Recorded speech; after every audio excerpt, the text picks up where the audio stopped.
Hoje, eu quero dar meio que uma sequência, não é uma série de mensagens, né? Porque eu deixei claro que eu não ia fazer disso uma série de mensagens.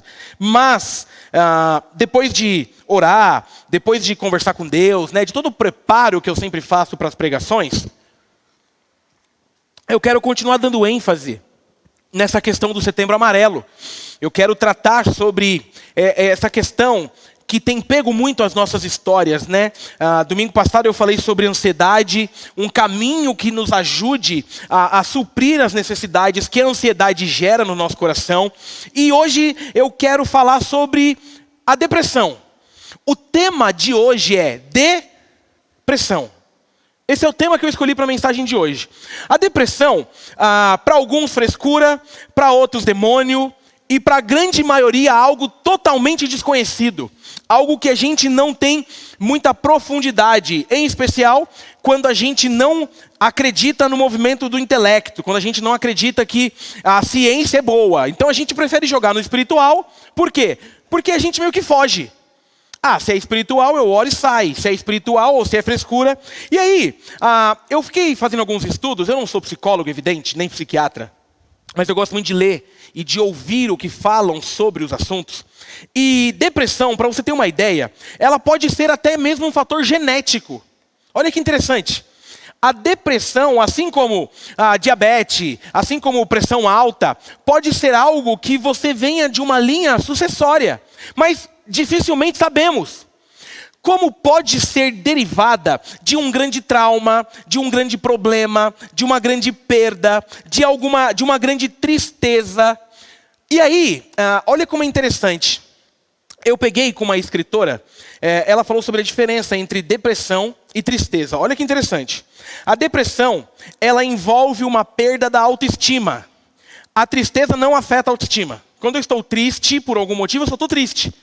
Quando eu estou triste com depressão, a minha autoestima ela é brutalmente abalada. A depressão dura semanas ou meses. A tristeza, algumas horas ou dias. A depressão, ela nos convence de que não há esperança.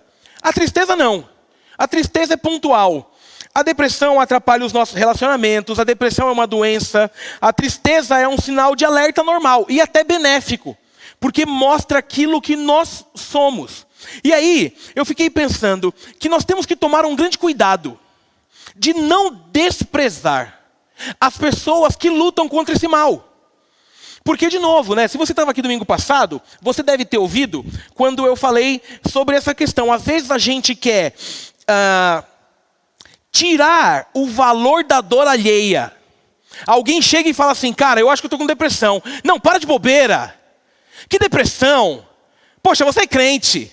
Não, você vai para a igreja. Não, você é isso. Aí a gente tenta achar respostas, sendo que o que a pessoa está dizendo... Porque, irmãos, para uma pessoa com depressão assumir que está com depressão, é porque a coisa já está muito preocupante. O Augusto Cury tem uma frase que diz que a depressão é o último estágio da dor humana. E eu, por coincidência, quem me deu aula de psicologia da religião no seminário foi o pastor Silas Moloshenko, que foi pastor dessa igreja. E o pastor Silas Moloshenko, ele era muito profundo nesse assunto. E eu lembro de uma aula dele, que faz muitos anos, mas eu lembro de uma aula dele, que ele falava sobre a parte final da depressão, que geralmente é um movimento onde o depressivo mor, aquele que não encontrou resposta, que ele segue, que é a parte do suicídio. E o Silas falava uma coisa, irmãos, que marcou o meu coração. Ele falava que, na sua grande maioria, o suicida, ele não tem a noção de que ele está se matando. Olha que incrível. Ele dizia que o suicida tem para ele que quando ele está indo acabar com tudo, é como se ele estivesse indo descansar. Então eu vou ali descansar da vida. Eu não aguento. E dali ele põe um fim na sua vida. O que eu quero tratar hoje é, primeiro, tirar a mística. E mostrar para você, como eu comentei domingo passado, mas eu apenas comentei, de que nós também estamos sujeitos a esse problema. Irmão, tem uma dica da vida que eu quero dar para vocês. Por que é importante eu diagnosticar o que eu tenho? Porque para eu guerrear, eu preciso conhecer o inimigo. Então tem muita gente que, por não saber que está com depressão, está lutando a luta errada, está travando a batalha errada. E uma coisa que a gente sabe, ninguém chegou aqui ileso da vida. Sim ou não? Nós somos os resultados das nossas alegrias, tristezas, experiências e marcas. Por isso que eu acho a igreja incrível, porque a gente se junta com um monte de gente que tem história totalmente diferente, mas que somam um resultado de experiências. Talvez a sua infância foi uma tragédia. Tragédia. Talvez a tua adolescência teve abuso. Talvez teve abandono. Talvez teve uma grande perda, aquela perda que travou teu coração. Nós não sabemos como as pessoas estão chegando até nós. E por vezes nós não damos a atenção que merece. E hoje eu quero tratar sobre um personagem que era um homem incrível, mas que viveu uma grande dor da depressão. Se você puder, abra sua Bíblia no livro de 1 Reis 19. 1 Reis 19.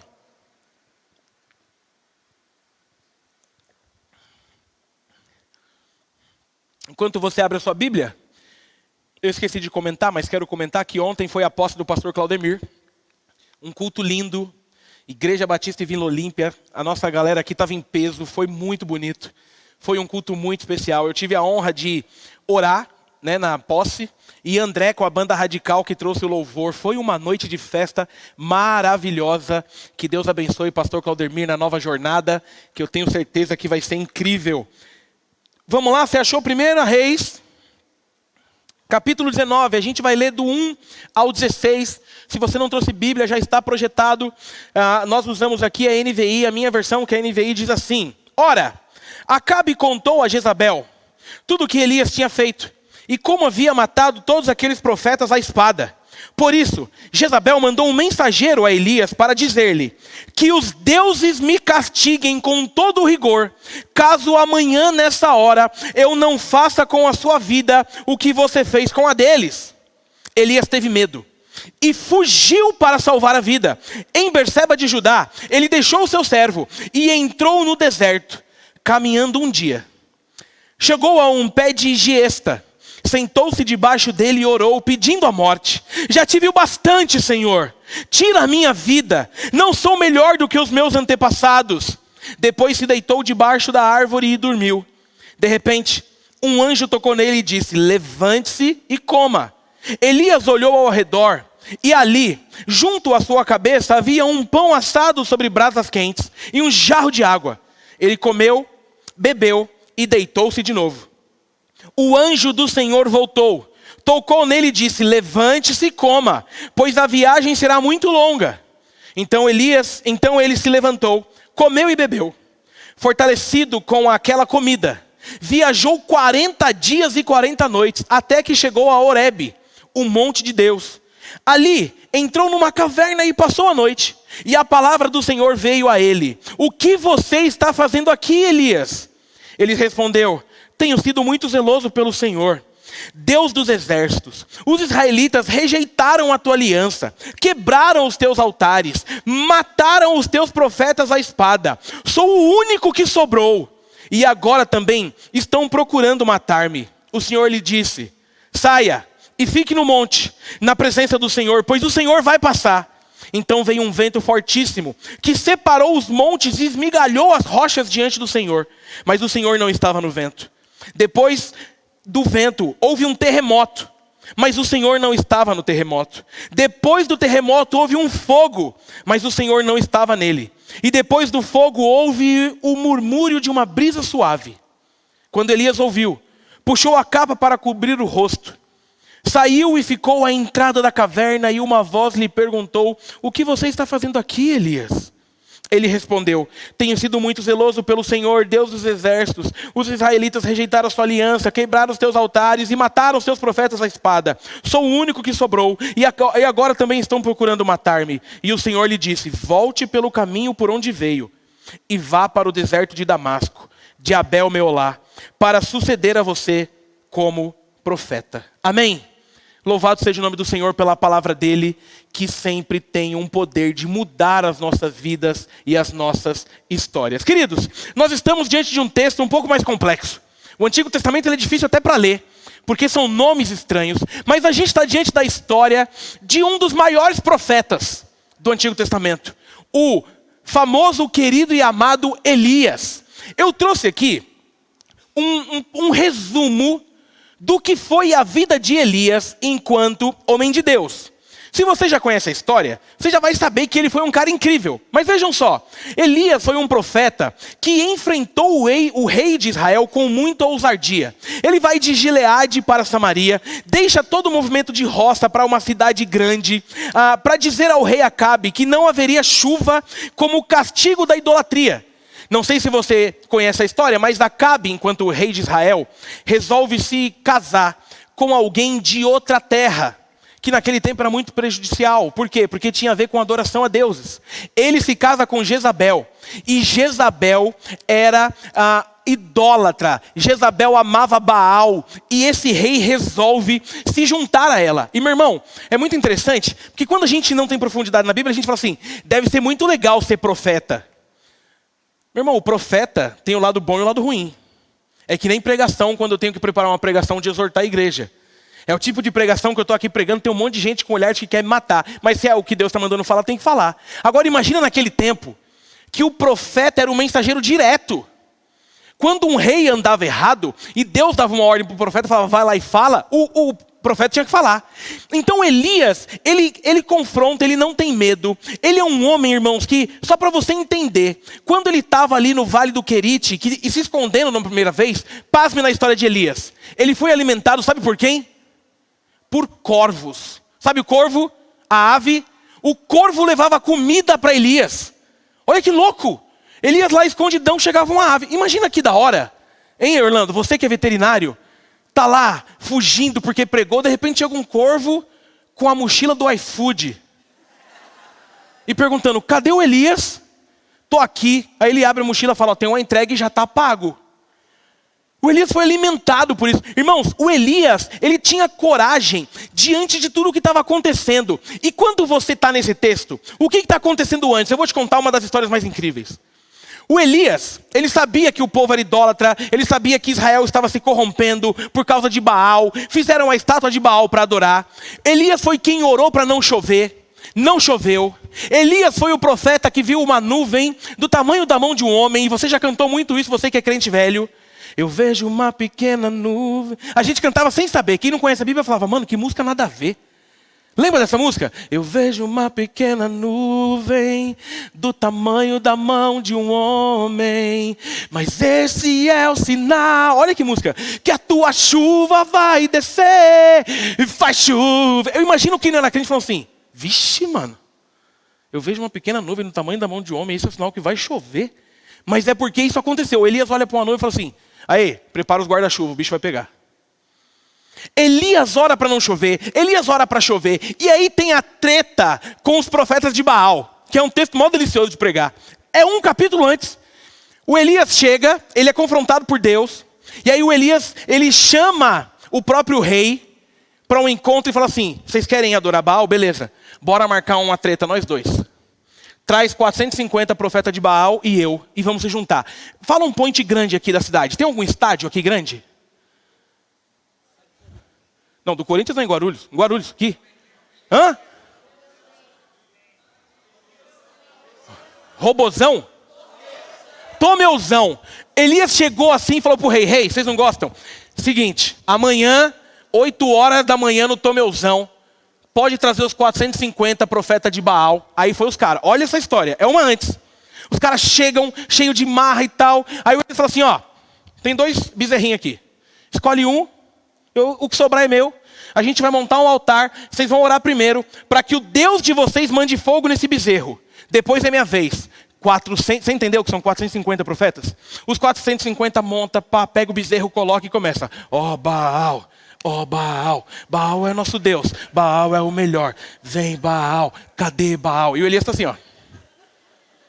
E o rei está ali olhando. E o Elias, irmão, ele era tirador de sarro porque crente é feliz. Aí o Elias chega e fala assim, eita, Será que Baal dormiu? Será que Baal foi passear? Não é, será que Baal é surdo? Não é melhor falar mais alto? E os caras começam: ei Baal, cadê Baal? Baal é nosso Deus. E nada. E aí o Elias começa a tirar onda com os caras. Fala: gente, que Deus legal que vocês têm. Mas o cordeirinho continua aqui. Terminou o tempo dos caras. Aí o Elias, mano, crente quando tá bem com Deus é insuportável. O Elias chegou e falou assim: minha vez. Pegou 12 pedras para representar as 12 tribos, colocou as 12 pedras, colocou o bezerrinho e falou assim: pode molhar bastante. E os caras começam a jogar água, e formam uma corredeira. De repente Elias só chega e... oh! Meio Street Fighter, tá ligado? Elias só fala assim: Deus, mostra quem é. Meu irmão, vem um fogo do céu que consome o bezerro, consome a água, consome as pedras. E eu fico imaginando que Elias, enquanto o fogo comia, Elias ficava assim, ó. Tipo meio fantasia, sabe? Aí quando termina, Elias está grandão, aí Elias fala assim: agora leva esses 400 lá para baixo do rio. Aqui é Antigo Testamento, tenha calma. Mas ele mata os 450 profetas de Baal. Elias está grande. Olha isso a gente está um capítulo antes. Quando o Acabe vê o que o Elias fez, ele volta para casa e vai contar para Jezabel. E aí vamos ser sinceros, aqui tem uma dica que não está no texto nem na pregação. Quando a pessoa casa errado é o inferno. Então eu vou dizer de novo para você que é jovem: escolha direito, pelo amor de Jesus. Porque Jezabel é o Satanás de saia. Aí o Acabe chega e fala assim: Jezabel... Porque eu fico imaginando a cena, irmão. Eu acho que ele chegou, tipo, pasmo, tá ligado? Ele falou assim: Geza, posso falar com você, amor? E eu acho que Jezabel falou assim: fala o traste. O Deus de Elias, que é o Deus, né, nosso, é um Deus da hora. Cala a boca! Não, Geza, deixa eu te contar como é que foi. Giza e Geza, eu vou mudar o apelido. Porque Giza é uma bênção. Não Jezabe. O que aconteceu? O Elias duvidou dos caras, rolou uma treta de Adugen. O Adugen dele é muito mais louco. Os caras de Baal dançaram, gritaram, pularam, choraram. O texto diz que eles clamavam. Mas o Elias fez uma oração assim desse tamanho. Deus desceu com fogo e tal. Só que Elias matou eles tudo. Meu irmão, certeza que ela estava de TPM, aquela praga dos infernos. Porque aí entra no nosso texto. A Jezabel diz assim: beleza. Ó que louco. Amanhã, nesse mesmo horário, Elias vai passar pelo mesmo que ele fez com os profetas. Olha que interessante, irmão. Se você prestou atenção, Elias tinha uma pegada com Deus muito bonita, sim ou não? Mas é a partir dessa ameaça de Jezabel que Elias fica mal. Meu irmão, ele acabou de matar 450 profetas. Ele acabou de desafiar os caras. Mas quando chega nele assim: Jezabel vai te matar. Ele cai. Ele fica mal. Ele fica depressivo e ele foge. E aí ele começa essa jornada. Ao fugir, ele anda um dia inteiro no deserto. E aí ele encontra uma árvore, cansado, ele deita e dorme, é acordado pelo anjo, alimentado pelo anjo, recebe água do anjo, e ao conversar com Deus, Elias faz um pedido: Deus, apenas tira a minha vida, já deu. O próprio Elias. Não tem como não dizer que Elias já vivia um processo de depressão. O que eu quero tentar mostrar nessa noite é justamente esse movimento, aonde se a gente não cuidar do coração, nós teremos problema com a jornada. Porque Elias tinha o porquê ter medo de Jezabel? Entre nós, vamos ser sinceros, claro que não.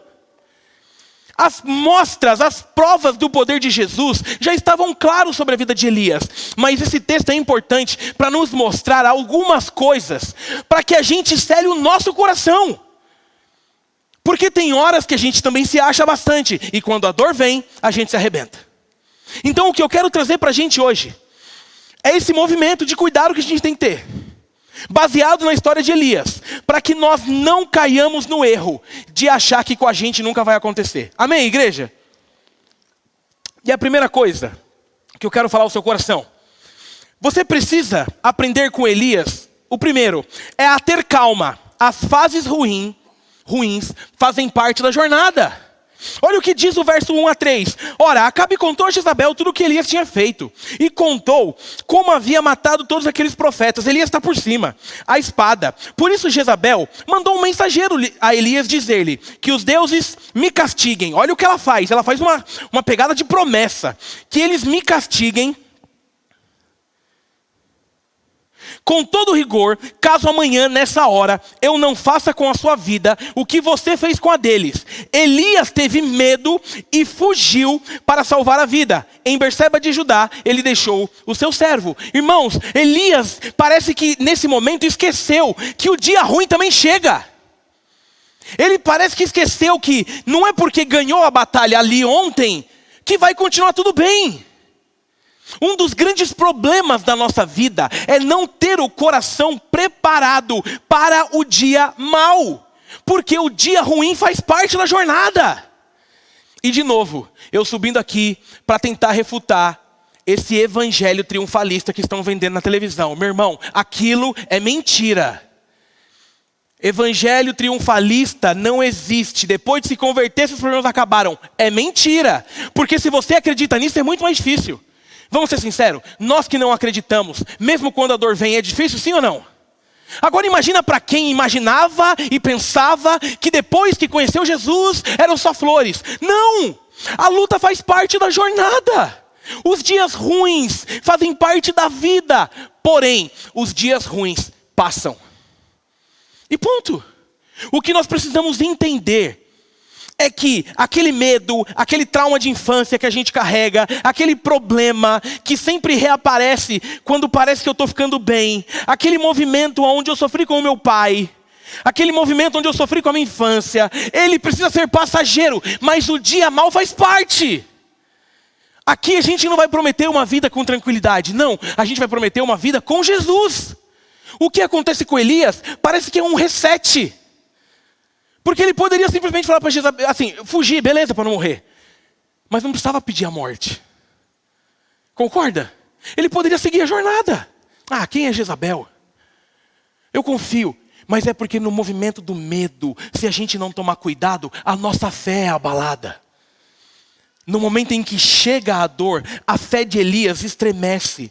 E é nesse momento que Elias não consegue juntar o que está acontecendo. Deixa eu te dizer uma coisa muito importante. Medo é lugar de passagem e não lugar de ficar parado.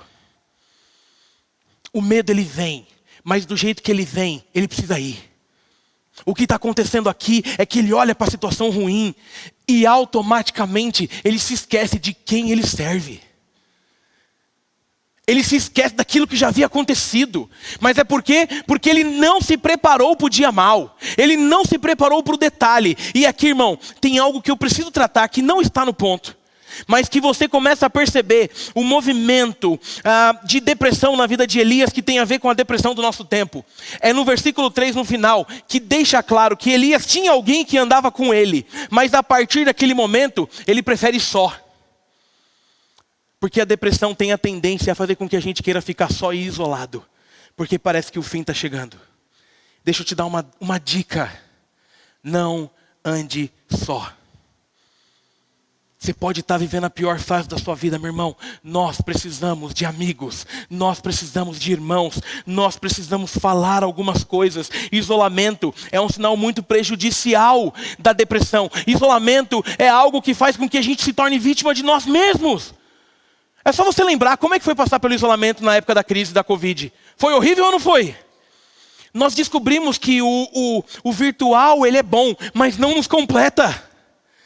Nós descobrimos que a câmera tem um poder legal de aproximar quem está longe, mas não supre aquilo que nós precisamos com quem está perto. Não faz isso não. Elias poderia ter ido para o deserto com um servo dele, mas ele deixa de lado. Irmão, deixa eu te contar uma coisa. Essa semana eu vivi uma experiência muito bonita. Muito bonita. Eu fui procurado por uma pessoa que estava preocupado com um amigo que não estava bem. E essa pessoa fez uma ponte e a gente teve uma conversa. E uma das coisas que mais me deixou feliz foi perceber que esse amigo num processo de depressão, não estava só.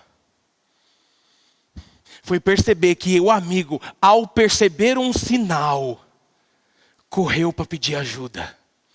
Esse amigo, ao entender o problema, colou ombro no ombro e falou: a gente está junto na jornada.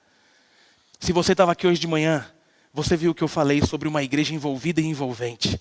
Uma igreja que gera gratidão, que gera oração, que gera alegria. Ou seja, nem todo mundo está preparado para as dores da vida. Mas deixa eu te dizer uma coisa, Deus tem força suficiente para nos preparar com aquilo que nós precisamos. Irmãos, tem coisas que a gente vai viver, que só na hora que vive Deus derrama sobre a gente o que a gente precisa. Eu sempre comparo, salvo as devidas proporções, mas é algo bom. Não sei se vocês passaram por isso, mas quando eu descobri que eu ia ser pai, eu fiquei muito preocupado. Porque eu falei assim, como é que cuida de uma criança? Sabe qual era o meu medo? Esquecer a criança no carro, esquecer de dar comida. Que nem a gente estava conversando esses dias, numa conversa sobre filho pequeno. Irmãos, o que a Helena caiu da cama quando era bebê não está escrito. Porque tem hora que você não tem controle. Eu lembro de uma cena de madrugada que eu acordei. Sabe quando você vê a cena acabando? Eu só vi os 2 pés delas levantando e falei, ih, caiu. E corri e tal, e Deus guardou. Mas tem uma coisa interessante. Para você que não tem filho, entenda o que eu vou te dizer, e quando você tiver a gente volta a conversar. A gente sempre acha que não está preparado, dá sempre medo. Você fala assim, não, peraí, pô. Eu não cuido nem de mim, eu vou cuidar de uma criança. Mas quando nasce, é muito louco essa experiência. Porque quando o médico tira e você fala assim, meu filho, é como se naquele momento que tirou da mãe, recaísse sobre você a paternidade. Você pega o relógio Power Hand e faz, Roger! E fala, sou o pai. O movimento da dor é muito parecido. Não existe dor que recairá sobre a sua vida que diante de Jesus você não possa suportar. Não existe. Não estou dizendo que vai ser fácil, não estou diminuindo a sua dor. Não estou dizendo isso não. O que eu estou dizendo é que Jesus nos dá o kit completo para que a nossa vida seja alicerçada nele. Porque crente também morre. Porque crente também perde, porque crente também fica desempregado, porque crente também bate o carro, porque crente também erra, porque crente também peca e a conta chega. Mas quando a gente está em Jesus, Ele delibera tudo o que a gente precisa para que aquilo não nos mate. Então o que a gente precisa estar alerta é, o dia mal faz parte da jornada. A notícia mal, infelizmente, faz parte da jornada. Mas eu preciso te dizer uma coisa, Deus já tem tudo preparado para que você não desista e vá até o fim. Amém, igreja?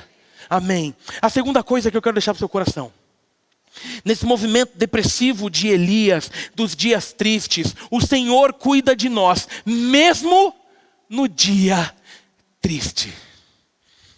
Irmãos, olha que negócio surreal ser crente.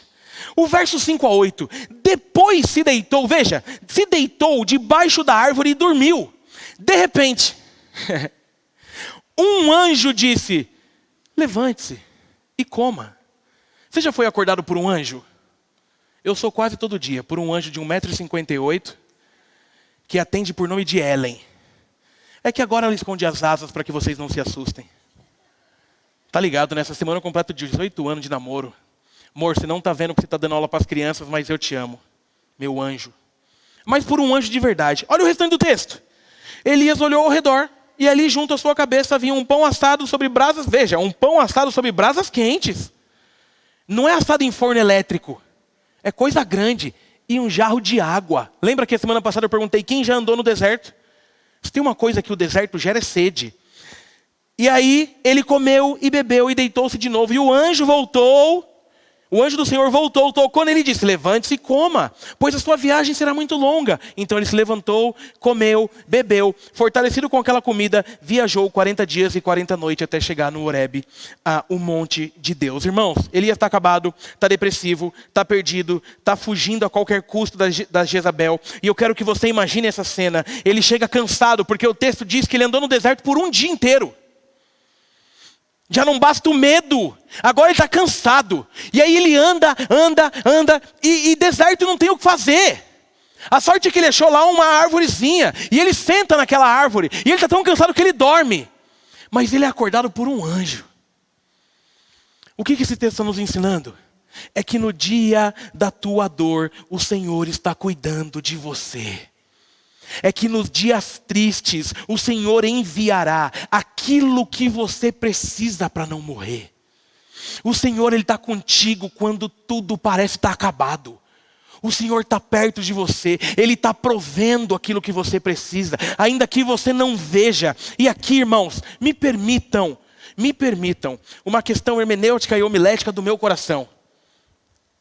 É que talvez você diga assim, tá bom, Brunão. Quando é que esse anjo me visita então? Eu estou em depressão. Para esse rapaz que eu conversei essa semana, o anjo estava sentado do lado dele. Porque quem está bem, representa Jesus também e esse anjo que está no texto. Talvez seja você.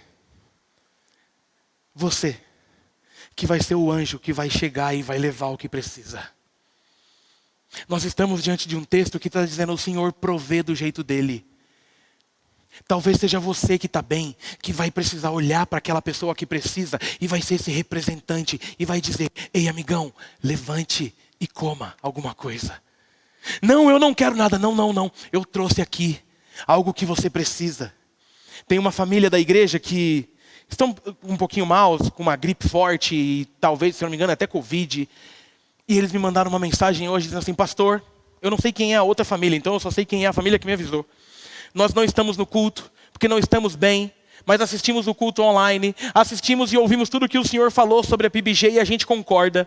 E depois do culto, uma família aí da PIBG bateu aqui na porta, porque sabe que a gente está doente, e entregou todo o nosso almoço de hoje. Tem tanto anjo aqui que você nem tem ideia, irmão. O que nós precisamos entender é que se nós estamos mal, nós precisamos perceber que o Senhor tem cuidado de nós. E que se nós estamos bem, nós podemos ser um representante do Senhor cuidando de quem está mal. É por isso que eu tenho reforçado, irmãos, a gente precisa ligar mais para as pessoas, a gente precisa se importar mais com as pessoas, a gente precisa ver quando alguém chegou e o sorriso não está completo, e ir atrás até investigar. Porque nós somos enviados para cuidar de gente. A gente está muito fechado no nosso mundinho, irmãos. Tem gente que está debaixo da árvore sofrendo, e é você que vai dizer: ei, amigo, levante e coma. Eu tenho algo da parte do Senhor para você, porque o Senhor tem cuidado de você no dia do seu sofrimento, irmãozão. Ei, minha irmã, o dia que você vai para aquele quarto escuro, que você está sofrendo, que você está chorando, o Senhor tem cuidado. E a grande diferença é que nós precisamos entender que somos partes do cuidado de Deus sobre a vida dos que sofrem. Meu irmão, pega um cara depressivo, que está pensando em desistir, e dá um abraço forte nele para você ver o que acontece. Pega uma pessoa que não encontra mais sentido na vida, chega nela e dá um abraço forte para você ver o que acontece. A tendência é que haja muito choro. Nós precisamos entender que tem muita gente deitada debaixo da árvore pensando em desistir. Mas eu preciso te lembrar que nessa noite o Senhor está dizendo para você: levante e coma. Levante e recomece. Porque tem muita coisa para viver ainda em nome de Jesus. Amém, igreja? Terceira coisa que eu quero deixar para o seu coração é que o Senhor está sempre juntinho de nós. Tem algo aqui que eu acho incrível nesse texto. Quer dizer, eu acho o texto inteiro incrível, mas olha o verso 9. Ali entrou numa caverna e passou a noite. Elias fugiu, Elias correu, Elias foi para a caverna, passou a noite. E a palavra do Senhor veio a Elias e disse assim: o que você está fazendo aqui, Elias? Eu não sei se você percebe, mas o que o Senhor pergunta é: o que você está fazendo aqui e não aí. Se o Senhor está dizendo o que você está fazendo aqui, é porque ele estava com Elias junto na caverna. Meu irmão, o Senhor Jesus está lá na caverna com você quando você está escondido chorando. Quando você está no íntimo do seu quarto, no lugar onde ninguém sabe o que está acontecendo, porque o choro toma conta de você, o Senhor está junto de você. E aqui eu preciso te dizer uma coisa. O dia que você pegou um pote de remédio e pensou: chega, não dá mais, o Senhor estava lá com você. No dia que você subiu na ponte, olhou para baixo e falou assim: chega, hoje é o fim. O Senhor estava lá. No dia que você pegou um revólver, colocou a bala, engatilhou e pôs a sua cabeça dizendo: chega, o Senhor estava lá. No dia que você estava triste e estava dirigindo e falou assim: quer saber, é rapidinho para resolver. Eu vou jogar esse carro no poste. Eu vou resolver fácil. O Senhor estava lá. E Ele falou no teu coração: minha filha, o que você está fazendo aqui? Meu filho, o que você está fazendo aqui? Porque a gente tem a tendência de achar que nos nossos momentos de desespero, a gente está só. Você pode estar só de presença física, mas o Senhor está lá dizendo: ei, eu estou aqui. Fecha esse remédio, eu estou aqui. Ei, guarda esse revólver, eu estou aqui. Não, você não vai pular da ponte não. Você vai subir nessa ponte para perceber como tudo é lindo. Sabe por quê? Porque eu estou aqui. Não, você vai pegar esse carro e não vai bater não. Você vai pegar esse carro e vai buscar teu filho para passear. Porque eu estou aqui. Ele é o Deus que vai para a caverna junto com a gente quando a gente está mal. Ele é o Deus que se faz presente no momento em que a gente não tem mais ninguém. No momento em que a dor pegou o nosso coração de um jeito que você fala: ah, Jesus. Ele está lá, te ajudando e fazendo com que você não desista. E aí eu vou para o último ponto. O Senhor tem um poder e Ele pode fazer com que você volte para o caminho chamado vida. Olha o que diz o 15 e o 16. O Senhor lhe disse: volte pelo caminho por onde você veio e vá para o deserto de Damasco. Chegando lá, unja Azael como rei da Síria. Unja também Jeú, filho de Ninsi, como rei de Israel. E unja Eliseu, filho de Safate, de Abel Meolá, para suceder a você como profeta. Elias, volte a fazer o que você foi chamado para fazer, meu filho. Ou seja, o Senhor não só se apresenta, o Senhor não só está junto, Ele não só cuida, como Ele devolve aquilo que a depressão tirou da gente.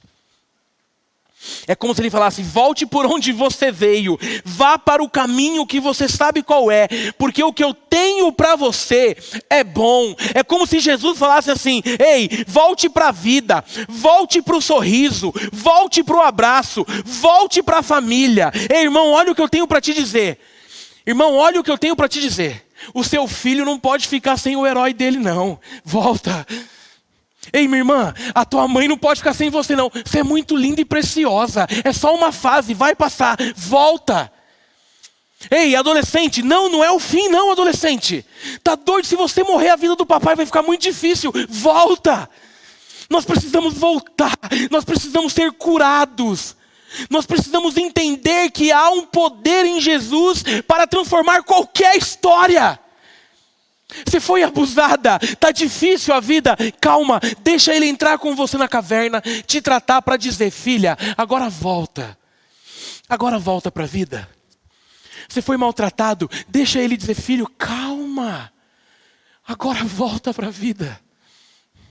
Você depositou toda a sua esperança num casamento, foi enganado, foi enganada, maltratado, ferida, agredida, entrou em depressão, entrou na caverna. Essa noite o Senhor está dizendo: filha, calma, mas volta para o caminho. Porque Jesus é o maior especialista em recomeços.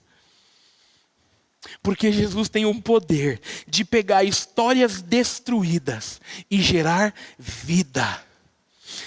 Talvez você está aqui dizendo assim: pastor, mas eu perdi alguém que eu amava muito. Deve ser difícil, irmão. Perder alguém que a gente ama é uma das coisas mais inexplicáveis. Mas sabe o que eu gosto de pensar? Se a pessoa que você ama estiver te olhando, ela ficaria feliz com a tua tristeza eterna? Não. Que isso alimente o nosso coração de pensar assim: ok, eu vou me resgatar aos poucos do luto, vai doer, mas eu vou ouvir o que o Senhor está dizendo. E o que o Senhor está dizendo é o que Ele disse para Elias: Elias, meu filho, volta pelo caminho que você veio, volta. Charles Spurgeon tem uma frase que diz: aqueles que mergulham no mar das aflições trazem pérolas raras para cima. Aqueles que foram no profundo da dor, a tendência é que quando voltem com coisas incríveis que descobriram naquele momento.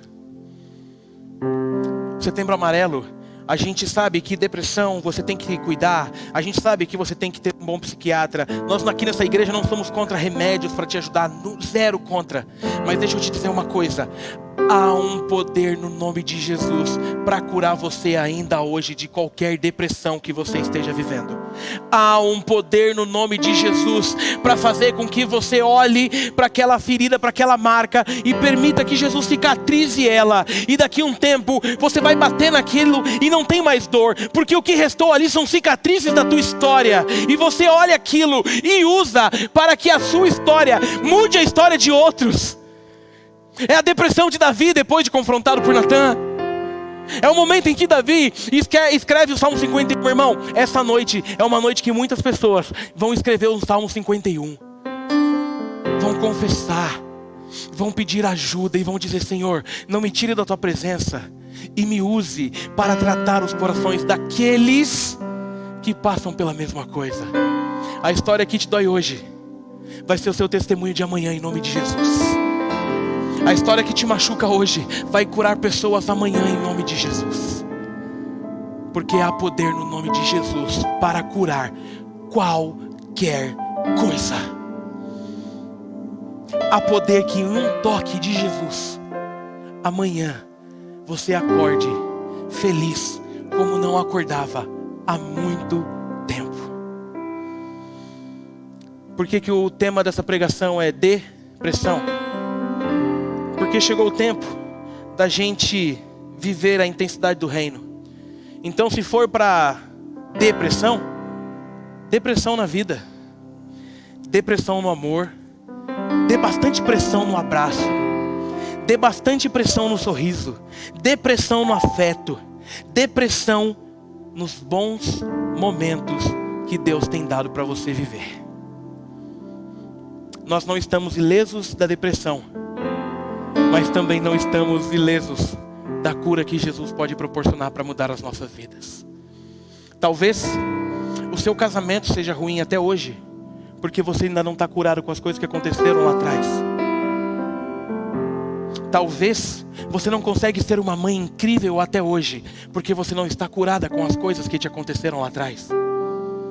Talvez você é um filho cheio de marcas, cheio de dores, que tem lutas, porque você não foi curado das coisas que te aconteceram lá atrás. Uma vez, eu conversava com um rapaz, e foi uma das conversas de gabinete mais incríveis. Eu só vou contar porque está tudo certo. Ele não é dessa igreja, evidente, é de uma história que eu vivi. E a grande luta dele, irmãos, era provar para ele mesmo que ele não era gay. E por que ele tinha que provar isso todos os dias? Porque com 4 anos de idade, o pai dele olhou para ele e falou assim: você é um bicha. E aquilo marcou a história dele. E eu lembro do dia que a gente conversou, e a gente foi se aprofundando na amizade, na intimidade, e ele teve coragem de pôr para fora. E ele falou: meu Deus, cara, parece que meu coração estava amarrado e eu consegui desamarrar. E agora eu entendi por que meu casamento sofre tanto. Porque talvez eu pensei que casei para provar, mas não, eu amo a minha esposa. Eu falei: então vai ser feliz e volta para o caminho. Porque a especialidade de Jesus é pegar histórias trágicas e transformar num lindo livro de testemunhos. Amém, igreja?